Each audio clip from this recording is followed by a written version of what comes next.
ఉన్నాడంట. దేవుని ప్రసన్నతను పొందుకోవడానికి, దేవుని ఆలయంలో నివసించడానికి దావీదు ఏం చేస్తున్నాడంటే వెతుకుతూ ఉన్నాడు. ఏం వెతుకుతున్నా అంటే ఆయన మందిరంలో ఉండడానికి, ఆయన ప్రసన్నతను చూడడానికి. ఈ లోకంలో మనము ఎన్నో వెతుకుతాం కానీ దేవుని సన్నిధిలో మనము ఏది వెతకము. ఆయన ఆలయంలో ఆయన ధ్యానించడానికి, ఆయన ఆలయంలో దేవుని ప్రసన్నత చూడడానికి, ఆయన ఆలయంలో నివసించడానికి దావీదు ఎంతగానో ఇష్టపడుతున్నాడు. దావీదు మామూలు వ్యక్తి కాదు. ఆయన సాధారణమైన మనిషే, మానవుడే, కానీ మామూలు వ్యక్తి కాదు. ఎందుకంటే గొర్రెల కాపరిగా ఉన్నటువంటి దావీదును ఇప్పుడు దేవుడు ఎంపిక చేసుకొని అభిషేకించి ఒక రాజుగా నియమించాడు. రాజుగా నియమించినటువంటి దావీదు ఏమంటున్నాడంటే, నేను దేవుని దగ్గర ఒక వరాన్ని అడుగున్నాను, దాన్ని నేను వెతుకుతూ ఉన్నాను. చూడండి, రాజును తలుచుకుంటే ఏది వెతికినా కూడా అది లభిస్తుంది. ఒకవేళ వాళ్ళు ఏదైనా కావాలనుకుంటే దానికోసం వాళ్ళు వెతికితే అది ఖచ్చితంగా లభిస్తుంది. కానీ దావీదు అంటున్నాడు, ఆయన ఆలయంలో ప్రసన్నత పొందుకోవడానికి, ఆయన ధ్యానించడానికి, ఆయన మందిరంలో నివసించడానికి అని సెలవిస్తున్నాడు. దావీదును గొర్రెల కాపరిగా ఉన్నటువంటి దావీదును రాజు అయిన తరువాత ఆయనను అభిషేకించలేదు. దావీదును గొర్రెల కాపరిగా ఉన్నప్పుడే దేవుడు అభిషేకించాడు. అంటే ఒక వ్యక్తిని అభిషేకించాడు. ఒక వ్యక్తిని ఆయన కావాలి అని అనుకున్నప్పుడు ఆ వ్యక్తి ఏదో గొప్ప స్థాయిలో ఉండాల్సిన అవసరము లేదు. దావీదు గొర్రెల కాపరి, రాజు కాకముందు గొర్రెల కాపరి, మామూలు సాధారణమైనటువంటి గొర్రెల కాపరి. అలాంటి గొర్రెల కాపరిని ఆయన వెతుకుతూ దావీదును అభిషేకించాడు. దావీదు వెతికాడు. ఎందుకంటే ఆయన తంతి వాద్యములతో, నాట్యములతో, ఆయన గానముతో ఎప్పుడు కూడా దేవుని స్తుతించేవాడు, ఎప్పుడు దేవుని ఆరాధించేవాడు, ఎప్పుడు దేవుని మహిమపరిచేవాడు. ఆయన పూర్ణ ఆత్మతో, పూర్ణ మనసుతో ఎవరైతే ఆరాధిస్తారో అని దేవుడు సెలవిచ్చినట్టుగా దావీదు ఎప్పుడు కూడా దేవుణ్ణి తన గానముతో, తన నృత్యముతో దేవుని ఆకట్టుకునేవాడు. అలాంటి దావీదును దేవుడు చూశాడు. గొర్రెల కాపరిగా ఉన్నప్పుడే దావీదును దేవుడు ఎన్నుకున్నాడు. ఏదో రాజు అయిన తర్వాత, ప్రధానమంత్రి అయిన తర్వాత దావీదును ఎన్నుకోలేదు. దావీదును గొర్రెల కాపరి అంటే సాధారణమైనటువంటి వ్యక్తిగా ఉన్నప్పుడే దావీదును వెతికాడు. గొప్ప స్థాయిలో ఉన్నప్పుడు దావీదును వెతకలేదు.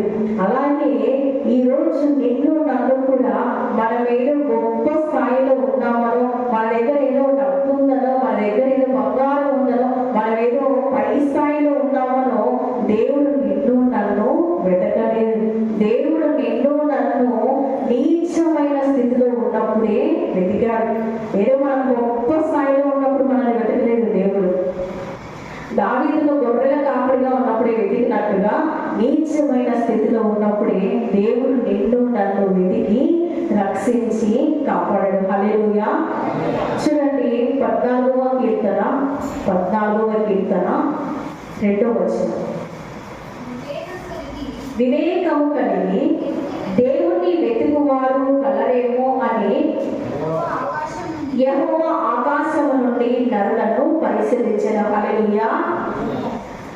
దేవుడైతే నరుని గొప్ప స్థాయిలో ఉన్నప్పుడు వెతకలేదు, కానీ నీచమైన, దుర్భరమైన, భయంకరమైన స్థితిలో ఉన్నప్పుడే దేవుడు మానవుని వెతికాడు. కానీ ఇక్కడ వ్రాయబడిన మాటల ప్రకారంగా వివేకము కలిగి దేవుణ్ణి వెతుకువారు కలరేమో అని యెహోవా ఆకాశం నుండి నరులను పరిశీలించెను. నరుని ఎక్కడి నుండి పరిశీలిస్తున్నాడంట? ఆకాశం నుండి. నరుని ఏదో దగ్గర నుంచి వెళ్ళిపోయి అతని వ్యక్తిత్వం ఎలాంటిదో, అతని రూపం ఎలా ఉందో, అతని చెయ్యి ఎలా ఉందో, అతని కాలు ఎలా ఉందో వెతకలేదు. ఆకాశం నుండి నరులను పరిశీలిస్తున్నాడు. ఆ ఆకాశం అయితే నరుడు మాత్రము ఆయన వెతికే వారిగా లేరట. అందుకే ఎవరైనా వివేకము కలిగి దేవుని వెతుకుతారే అని నరులను ఆకాశము దేవుడు పరిశీలిస్తున్నాడు. ఆకాశం నుంచి దేవుడు పరిశీలిస్తున్నాడు నరుని. వివేకము కలిగి నా భక్తులు ఎవరైనా నన్ను వెతుకుతారేమో, వివేచన కలిగి నా భక్తులు ఎవరైనా నన్ను వెతుకుతారేమో, వివేకము కలిగి తగ్గింపు కలిగి నన్ను వెతుకుతారేమో. ఈనాడు ఎంతో మంది దేవుడు వెతుకుతున్నారు.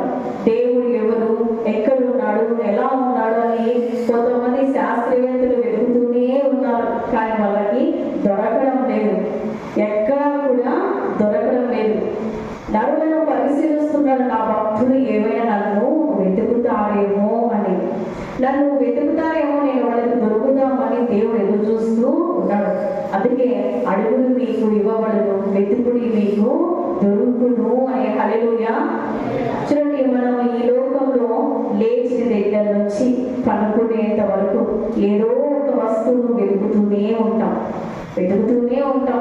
అది సెల్ ఫోన్ కావచ్చు, లేదంటే ఇంట్లో ఏదైనా వస్తువు పోయిందంటే అది బంగారం కావచ్చు, వెండి కావచ్చు, ఏదైనా కావచ్చు. ఒక వస్తువు పోయిందంటే లేచిన దగ్గర నుంచి పనుకునేంత వరకు దాన్ని వెతుకుతూనే ఉంటాం. అది కనబడేంత వరకు వెతుకుతాం. అది కనబడిన తర్వాత మనం అంతసేపు వెతికింటామే, ఆ ప్రయాస అంతా కూడా మర్చిపోతాం. ఎందుకంటే ఇంతసేపు వెతికాను, నేను కష్టపడి తెచ్చుకున్నాను ఈ వస్తువు అని ఆ వెతికినప్పుడు, ఆ కష్టపడినప్పుడు, ఆ వస్తువుని వెతికినప్పుడు ఆ ఆనందము అంత ఇంత కాదు. అలాగే దేవుడు కూడా కష్టపడ్డాడు, ఎంతో శ్రమ నడిచాడు, ఎంతో బాధ నడిచాడు. తన బిడ్డలను వెతకడానికి ఆయన కూడా ఎంతగానో కష్టపడ్డాడు. ఆయన కష్టపడిన దానికి, ఆయన వెతికిన దానికి ఈరోజు నరులు దేవుని వెతకడము మానేశారంట. దేవుడైతే వెతికాడు, వెతికి రక్షించుకున్నాడు. కానీ మానవుడు మాత్రం దేవుణ్ణి వెతకలేకపోతున్నాడు. అందుకే దేవుడు ఒక మాట సెలవిస్తాడు, ఏమంటే ఆయన వెతకాలంటే ముందు వెతకాలంటే ఆయన నీతిని, ఆయన రాజ్యాన్ని మొదట వెతుకుడి. ఆయన నీతిని, ఆయన రాజ్యాన్ని ముందు వెతకండి, ఆ తర్వాత దేవుడు అవంతట అవే మీకు అనుగ్రహించును అని. చూడండి, యెషయా గ్రంథము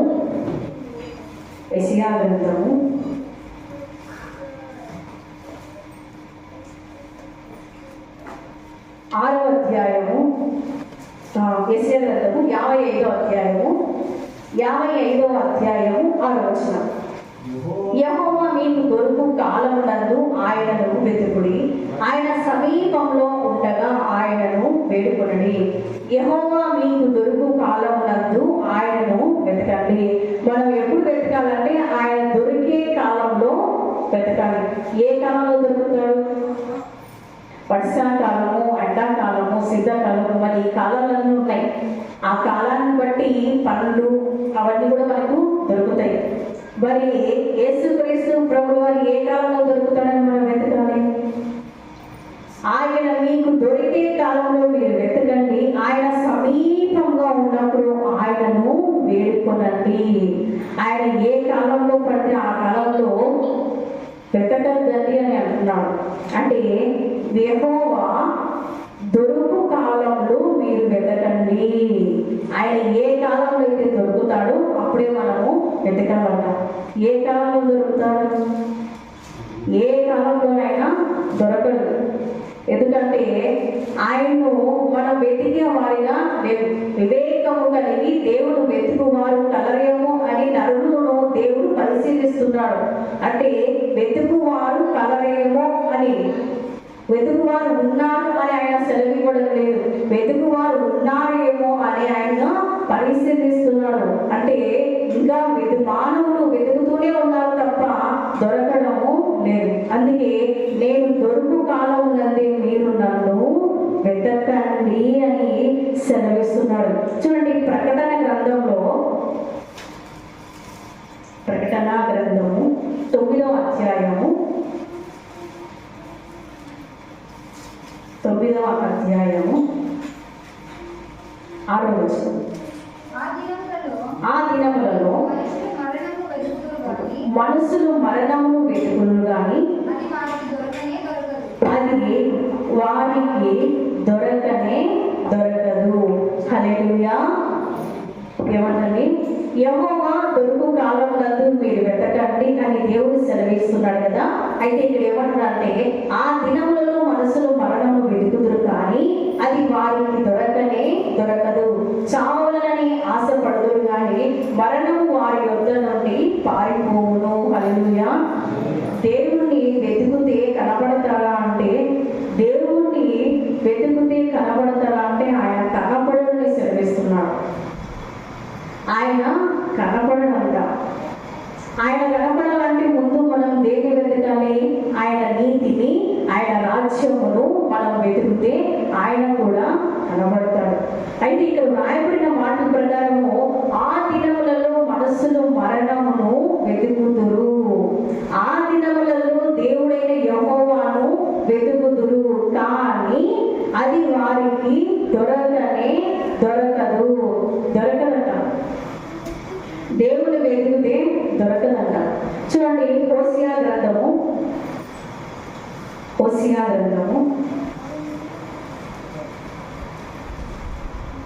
5వ అధ్యాయము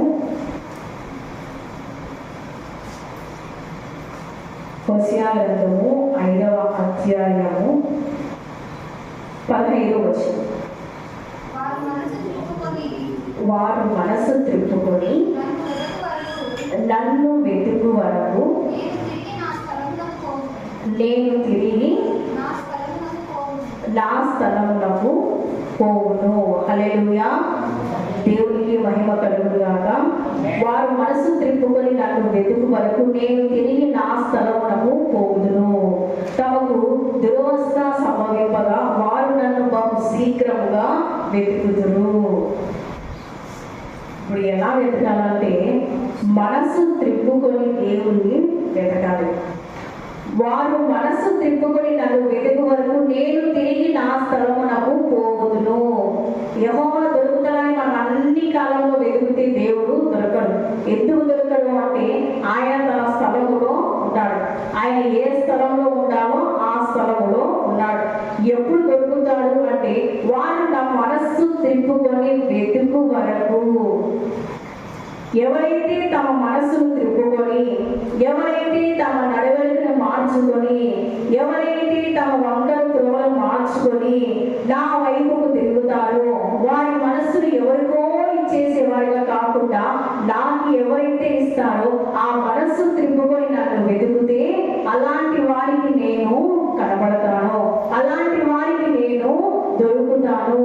ఎవరైతే వారు మనస్సు త్రిప్పుకొని వెతికే వరకు కూడా నేను ఎక్కడుంటానో నా స్థలమునకు నేను పోవుదును. నా స్థలానికి నేను వెళ్ళిపోయినాను. నన్ను ఎప్పుడైతే వాళ్ళు మనస్సు మార్చుకొని వెతుకుతారో అప్పుడు దొరుకుతాను అని దేవుని వాక్యము సెలవిస్తుంది. చూడండి, ఆమోసు గ్రంథము 5వ అధ్యాయము 14వ వచనం. మీరు బ్రతుకున్నట్లు కీడు విడిచి మేలు వెతకడి, అలాగూ చేసిన యెడల మీరనుకును చెప్పున దేవుడు సైన్యములకు అధిపతి యెహోవా మీకు తోడుగా నుండును. మీరు బ్రతుకున్నట్లు కీడు విడిచి మేలు వెతకండి. మీరు బ్రతుకున్నట్లు కీడు విడిచి మేలును మనము వెతికేవారిగా ఉండాలి. మేలు ఎక్కడ దొరుకుతుంది? దేవుడి దగ్గర దొరుకుతుంది. ఏ మనసైతే తిప్పబడుతుందో, ఏ మనసైతే కీడు చేయకోకుండా, ఏ మనసైతే కీడును విడిచిపెడుతుందో, ఏ శరీరం అయితే కీడును విడిచిపెడుతుందో, ఏ ఆత్మ అయితే కీడును విడిచిపెడుతుందో, ఏ హృదయం అయితే కీడును విడిచిపెడుతుందో ఆ మనస్సు కీడును వదిలిపెట్టి మేలును వెతుకుతే అలాంటి వారికి దేవుడు దొరికేవాడిగా ఉన్నాడు. హల్లెలూయా. దేవునికి మహిమ కలుగును గాక. ఆమేన్. ఈ లోకంలో మనము అన్ని ఏవి కావాలంటే వెతుకుతాం. చూడండి, కాయగూరలు కావాలనుకోండి, ఎక్కడ బాగున్నాయి, ఎంత రేటు ఉన్నాయి, ఇవన్నీ కనుక్కొని వెతికి దాని దగ్గరికి వెళ్తాం. ఎక్కడ బాగున్నాయి, ప్రెస్సులు ఎక్కడ ఉన్నాయి, ఎంత రేటు ఉన్నాయి, ఇవన్నీ వెతుకుతూ వెతుకుతూ వెతుకుతూ ఏ కాయగూరలు బాగున్నాయో, ఎక్కడ బాగున్నాయో అని కాయగూరలను వెతికి మనము మంచివి తీసుకుంటాం. అలాగే షాపింగ్ వెళ్ళాం అనుకోండి, ఏ షాప్లో బాగుంటాయి, నాణ్యమైన వస్తువులు, నాణ్యమైన బట్టలు ఎక్కడ దొరుకుతాయి, మరి అతి తక్కువ ధరలోని మంచివి ఎక్కడ దొరుకుతాయి అని ఆ షాపు ఈ షాపు వెతికి వెతికి వెతికి ఆ ఫలానా షాప్లో మంచి ఉంటాయి, ఆ షాప్లో నాణ్యంగా ఉంటాయి అని అనుకున్నప్పుడు ఆ షాపు దగ్గరికి వెళ్తాం. వెతుకుతాం, షాపులన్నీ వెతుకుతాం. అలాగే బంగారం కూడా ఎక్కడ బాగుంటుంది, ఎక్కడ వాళ్ళు మరి మోసం లేకుండా బంగారం ఇస్తారు అని బంగారం షాపులు కూడా వెతుకుతాం. ఎక్కడ బాగుంటుంది, ఎలా బాగుంటుంది, వాళ్ళని వీళ్ళని ఆరాధిస్తాం. వెతికి వెతికి వెతికి మంచి చోటికే వెళ్తాం. హల్లెలూయా. అయితే దేవుడు ఒక మాట సెలవిస్తున్నాడు, ఏమంటే మీరు కీడు విడిచి మేలు వెతకండి, మీరు కీడు విడిచి మేలు వెతికితే నేను మీకు దొరుకుతాను. ఏ విధంగా అయితే మనం ఈ లోకంలో నాణ్యమైన వస్తువులు కావాలి అని ఇష్టపడతామో, ఏ విధంగా అయితే మనము నాణ్యమైన బట్టలు కావాలి, నాణ్యమైన బంగారము కావాలి, నాణ్యమైనది మాకు కావాలి అని ఈ లోకంలో మనము ఎలాగ వెతుకుతామో, దేవుడు కూడా ఎలాంటి వాడో, దేవుడు ఎక్కడున్నాడో, ఎలా ఉన్నాడో, ఆయన ఏం చేస్తున్నాడో అని మనము వెతికే వారిగా ఉంటామంట. కీడు విడిచిపెట్టాలి, మేలును వెతకాలి. కీడు వదిలిపెట్టాలి, మేలును మాత్రమే మనము చూడాలి. మేలైన దేవుడు ఎక్కడున్నాడు, మనకి లోకంలో మేలైన దేవుడు ఎక్కడున్నాడు, మేలైన దేవుడు నాకు ఏమేమి చేశాడు, మేలైన దేవుడు నాకు ఎంత మేలు చేశాడు. హల్లెలూయా. చూడండి, ఎవరైనా ఒక వ్యక్తి సహాయం చేసినప్పుడు నాకు ఆ వ్యక్తి ఎంత సహాయం చేశాడు, నాకు ఎంత మేలు చేశాడు అని పలానా వారితో మనము చెప్పుకుంటాం. అలాగే దేవుడు చేసిన మేలును కూడా మనము 10 మందికి చెప్పుకునే వారిగా, ఆ మేలులోనే దేవుడు అవతల వాళ్ళు కూడా వెతికే వారిగా ఉండాలి. హల్లెలూయా. దేవునికి మహిమ కలుగును గాక. చూడండి, యోహాను సువార్త 8వ అధ్యాయము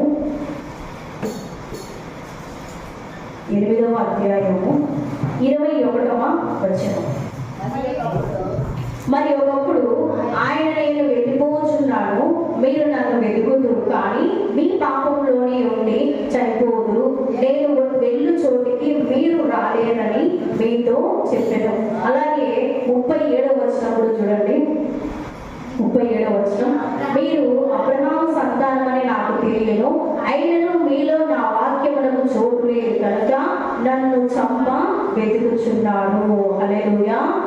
అక్కడే 40వ వచనంలో, దేవుని వలన విన్న సత్యము మీతో చెప్పిన వాడనైనా నన్ను మీరు ఇప్పుడు చంప వెతుకుచున్నారే, అబ్రహాము అట్లు చెయ్యరాదు. హల్లెలూయా. దేవునికి మహిమ కలుగును గాక. ఆమేన్. ఇక్కడ ఏమని సెలవిస్తున్నాడంటే, నేను వెళ్ళిపోతున్నా, మీరు నన్ను వెతుకుతున్నారు, కానీ మీరు పాపంలోనే ఉండి చనిపోదు, నేను వెళ్ళిన చోటికి మాత్రం మీరు రాలేరు.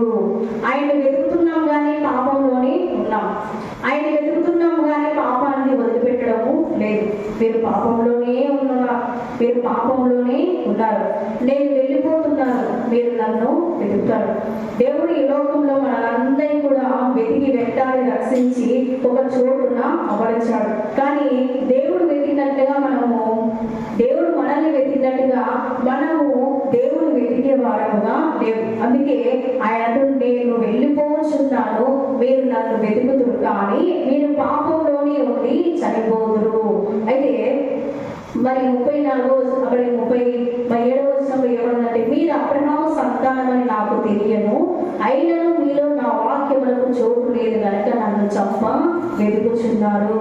మరి 40వ వచనంలో ఏమన్నట్టే, దేవుని వలన వినిన సత్యము మీతో చెప్పిన వాడనైనా నన్ను మీరు ఇప్పుడు చంప వెతుకుచున్నారే. హల్లెలూయా. దేవునికి మహిమ కలుగును గాక. ఆమేన్. ఈ లోకంలో మనకి దేవుని పరిచయం చేసింది ఎవరండి? ఈ లోకంలో భూమికి వచ్చిన తర్వాత మనకి దేవుని పరిచయం చేసింది దేవుడే స్వయాన దిగువచ్చి సువార్తను ప్రకటించాడు. దేవుణ్ణి తనంతకు తాని రుజుపరుచుకున్నాడు. ఆయన రుజుపరుచుకున్న దేవుడు, ఆయన నిజమైన దేవుడు. ఆయన ఏమంటున్నాడంటే, దేవుని వలన విన్న సత్యము మీతో చెప్పిన వారిని మీరు చంపాలని వెతుకుతున్నారు. ఎవరిని చంపాలని వెతుకుతున్నారంట? ఎవరైతే సత్యాన్ని మీకు బోధించారో, ఎవరైతే మిమ్మల్ని సత్యంలోకి నడిపించారో, ఏ దేవుడైతే మీకు సత్యం అని తెలుస్తున్నారో ఆ దేవుణ్ణి చంపాలని వెతుకుతున్నారంట. అయితే ఏమంటున్నారంటే, అబ్రహాం మాత్రం అట్లు చేయలేదు. మనమందరం కూడా మన పితరుల దేవుడైన మన జనములందరికీ కూడా అబ్రహాము తండ్రి. అంటే మనందరికీ కూడా అబ్రహాము తండ్రి.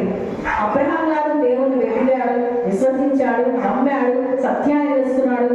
అన్ని తెలుసుకొని ఆయనకు నమ్మకంగా ఉన్నాడు. ఆయన చెప్పిందల్లా చేశాడు. ఎక్కడికి వెళ్ళమంటే అక్కడికి వెళ్ళాడు, ఎలా చేయమంటే అలా చేశాడు, ఎలా ఉండమంటే అలాగా చేశాడు.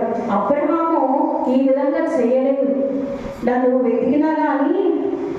వెతికినా కానీ నా మాట కోసము, నా నీతి కోసము, నా రాజ్యం కోసమే అబ్రహాం వెతికాడు తప్ప, ఆ అబ్రహాముకు పుట్టినటువంటి ఈ సంతానం అంతా ఇప్పుడు ఆ సత్యాన్ని బట్టి ఇప్పుడు ఆయన చంపాలని వెతుకుతున్నారట.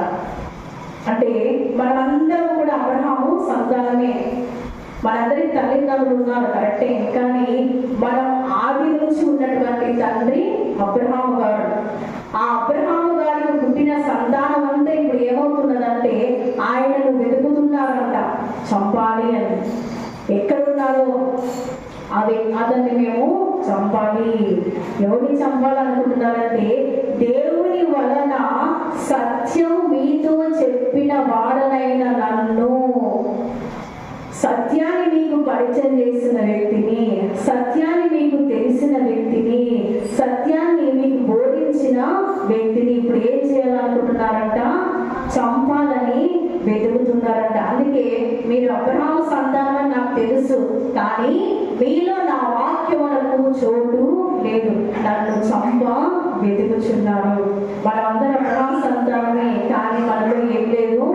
వాక్యానికి చోటు లేదు, పాపానికి చోటు ఉంది. అందుకే నన్ను చంపాలని బయలుదేరాడు. ఈనాడు ఎంతో మంది వెతుకుతున్నారు కానీ ఎక్కడ దొరకడం లేదు. ఈనాడు ఎంతో మంది దేవుని గ్రంథాన్ని, దేవుని వాక్యాన్ని, దేవుని మాటల్ని ఎక్కడ తప్పులున్నాయా, ఎక్కడ లోపాలు ఉన్నాయా అని వెతుకుతూ ఉన్నారు కానీ ఎక్కడ దొరకడం లేదు. ఎందుకంటే ఆయనలో ఏ పాపము లేదు, ఆయనలో ఏ కల్మషము లేదు, ఆయనలో ఏ చెడు లేదు, ఆయనలో ఏ కీడు లేదు. కాబట్టి ఎక్కడ దొరకడం లేదు. కానీ వెతుకుతూనే ఉన్నారు. సత్యము, ఇది సత్యము అని తెలిసినా కూడా దానిని నమ్మడం లేదు. దేవుడి వార్తను, దేవుడు అంటే సత్యమని తెలిపిన వారిని చంపాలని వెతుకుతూనే ఉన్నారు. ఇది మంచిది కాదు అని చెప్పినా కూడా వెతుకుతూనే ఉన్నారు. పాపమని దాస్యములో కొట్టుమిట్టాడిపోయి ఆయన చంపాలని ఉన్నారంట. హల్లెలూయా. అందుకే వివేకము కలిగి దేవుని వెతుకువాడు కలరేమో అని ఆయన ఆకాశం నుండి నరులను పరిశీలిస్తూ ఉన్నారంట. వివేకము కలిగి, ఎవరైతే జ్ఞానము కలిగి, ఎవరైతే మంచి హృదయముతో, పూర్ణ హృదయాన్ని విరిగి నలిగిన హృదయంతో వెతుకుతారేమో అని దేవుడు ఆకాశం నుండి పరిశీలిస్తున్నారంట. మరి వెతుకుతున్నామా మనము? ఈనాడు ఈ మాటలు వింటున్న నీవైనా నేనైనా దేవుని వెతుకుతున్నామా? ఎక్కడున్నాడో దేవుని వెతుకుతున్నామా? ఆయన ఎలా ఉన్నాడో అని, ఆయన మాటలు ఎలా ఉన్నాయని వెతుకుతున్నామా? మీరు అబ్రహాము సంతానమే, కానీ మీలో ఏం లేదు? వాక్యానికి చోటు లేదు. ఏదానికి చోటు ఉందంట? పాపానికి చోటు ఉంది. పాపానికి చోటు ఉంది కాబట్టి మీరు అబ్రహాము, మీ తండ్రి అలాగా చేయకపోయినా మీరు అబ్రహాము సంతానం వారు మీరేం చేస్తున్నారంట? సత్యమైన దేవుని చంపాలని వెతుకుతున్నారంట. వాస్తవమే కదండి.